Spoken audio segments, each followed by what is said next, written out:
Hi, Missy here. Welcome back to Code to Create.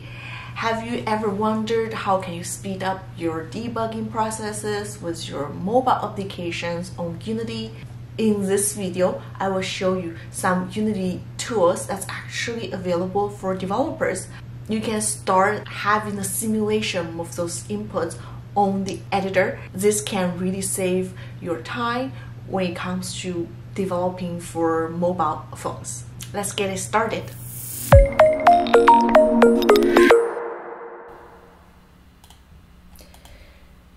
So here I am in Unity version 2019 and I have created a simple cube in my scene where it has a very simple touch to rotate code.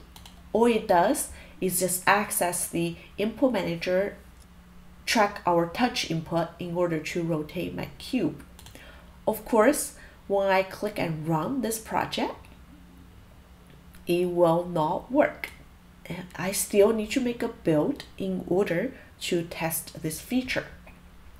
I do know that in the new Unity Input Manager, we can actually use a new tool called Input Debug to simulate touch input from mouse or pen.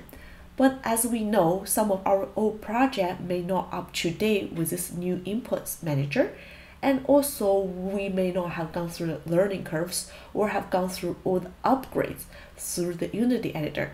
So of course, if you're interested in upgrading, changing your code using different input manager, you can always go to the package manager in Unity, download the new input system. And with all the new method, of course, it's easier for everyone to manage their inputs. However, in this scenario, I just want to show you something that's even better to use in the latest Unity 2022. I am in 2022 in this version of the Unity editor.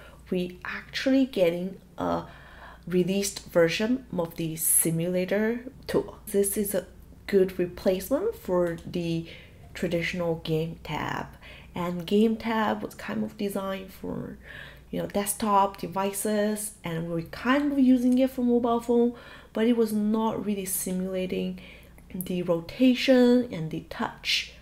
It was available in preview for 2019, but the most reliable tool was still the touch simulator plugin. In order to view this simulator, you can just click on Window, General, and then here is the device simulator. You can rotate your screen in the runtime or when it is not running. So let's click play. Now, when I go to the simulator tab, I can actually rotate my cube with my cursor. However, I would still recommend you test your app on a real device often, but for sure, I believe this simulator tool is extremely useful in terms of today's game development because we're just using touch so much, and I definitely hope Unity is spending more energy and resources on this tool, like for example, show some native device messages or somehow supporting accelerometer and many more. I hope everything worked well for you. If there's any questions, please comment down below. I will try my best to assist you, and see you in next video. Bye for now.